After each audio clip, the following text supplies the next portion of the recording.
வணிக வாகனங்களை ஓட்டுவதற்கு வெளிநாட்டினரை சட்டவிரோதமாக பணியமர்த்தும் முதலாளிகள் மீது கடுமையான நடவடிக்கை எடுக்கப்படும் என்று சாலை போக்குவரத்து துறையான ஜேபிஜே எச்சரித்துள்ளது.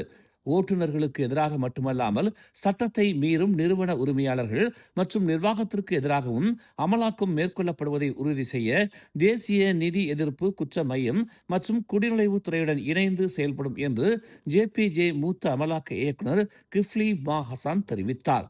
உள்ளூர் முதலாளிகள் செல்லுபடியாகும் உரிமங்கள் இல்லாமல் வெளிநாட்டு ஓட்டுநர்களை பணியமர்த்திய வழக்குகளின் எண்ணிக்கையில் அதிகரிப்பு இருப்பதாக அவர் குறிப்பிட்டார்.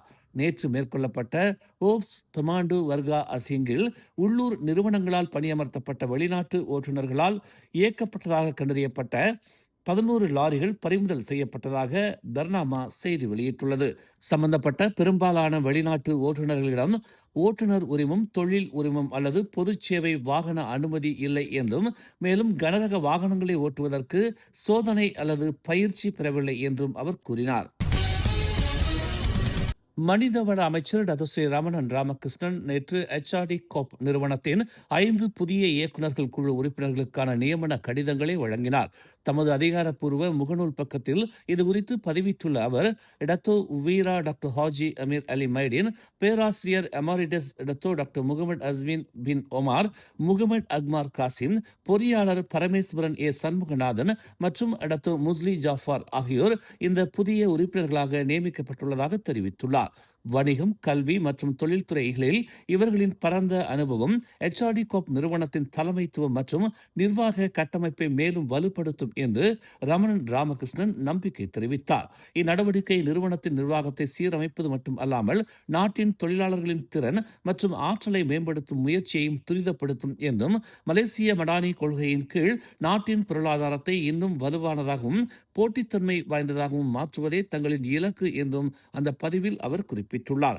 புதிய உறுப்பினர்களுக்கு தனது வாழ்த்துக்களையும் அவர் தெரிவித்துக் கொண்டார். ரவாங் புக்கிட் சந்தோசாவில் உள்ள ஒரு குடியிருப்பு பகுதியில் நடந்த கலவரம் தொடர்பான விசாரணைக்கு உதவுவதற்காக 6 பேரை போலீசார் கைது செய்துள்ளனர். இச்சம்பவத்தின் வீடியோ சமூக ஊடகங்களில் வைரலாக பரவியது. இச்சம்பவம் தொடர்பாக 2 புகார்கள் பதிவு செய்யப்பட்ட பின்னர் 18 முதல் 49 வயதுக்கு உட்பட்ட சந்தேக நபர்களை கைது செய்திருப்பதாக ஸ்லாங்கூர் காவல்துறை தலைவர் சசாலி ககாத் தெரிவித்துள்ளார். இச்சம்பவம் அதிருப்தி மற்றும் 2 குடும்பங்கள் சம்பந்தப்பட்ட தவறான புரிதலில் இருந்து உருவானது என்று முதற்கட்ட விசாரணையில் கண்டறியப்பட்டுள்ளதாக அவர் கூறினார். இச்சம்பவம் ஒரு தனிப்பட்ட தகராறு சம்பந்தப்பட்டது என்று ஸ்லாங்கூர் காவல்துறை தெரிவித்துள்ளது. மேலும் இதில் எந்த கும்பல்வாத கூறுகளும் இல்லை என்றும், இன பிரச்சனைகளுடன் தொடர்புடையது அல்ல என்றும் சசாலி ககார் ஒரு அறிக்கையில் தெரிவித்தார். நேற்று மாலை 4:30 மணிக்கு சமூக ஊடகங்களில் பதிவேற்றப்பட்ட சம்பவத்தின் வீடியோ பதிவை போலீசார் கண்டறிந்து நடவடிக்கை மேற்கொண்டனர்.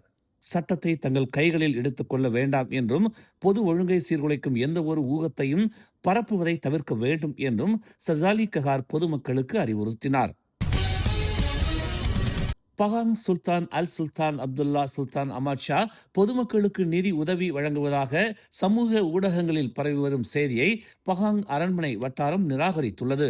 அல் சுல்தான் அப்துல்லாவின் படத்தை கொண்ட ஏஐ உருவாக்கிய வீடியோ மூலம் கூறப்படும் அத்தகைய கூற்றுகள் குறித்து அரண்மனை அறிந்திருப்பதாக தெரிவிக்கப்பட்டுள்ளது. இந்த வீடியோவை பகிர்வதை தவிர்க்கவும், வீடியோவில் உள்ள கூற்றுகளால் ஏமாற வேண்டாம் என்றும் பொதுமக்களுக்கு அறிவுறுத்தப்படுவதாகவும் அரண்மனை தெரிவித்துள்ளது.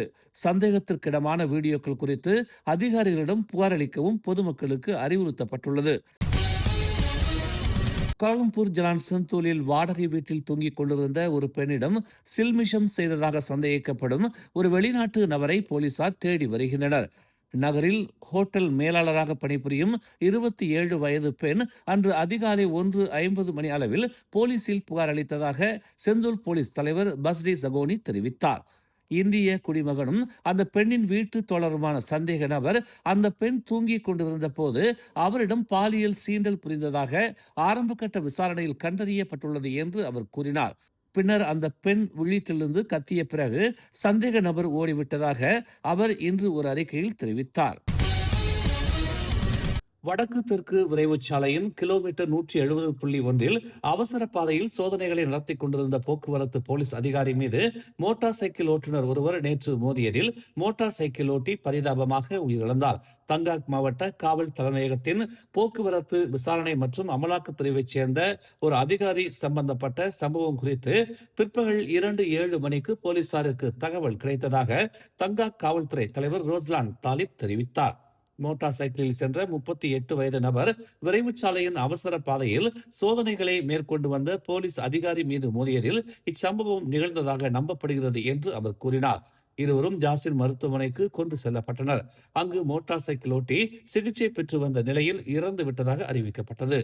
காவல்துறை அதிகாரியின் கால், கை மற்றும் தலையில் காயம் ஏற்பட்டது. மேலும் அவர் மேல் சிகிச்சைக்காக மலாக்கா மருத்துவமனைக்கு மாற்றப்பட்டதாக அவர் ஒரு அறிக்கையில் தெரிவித்தார்.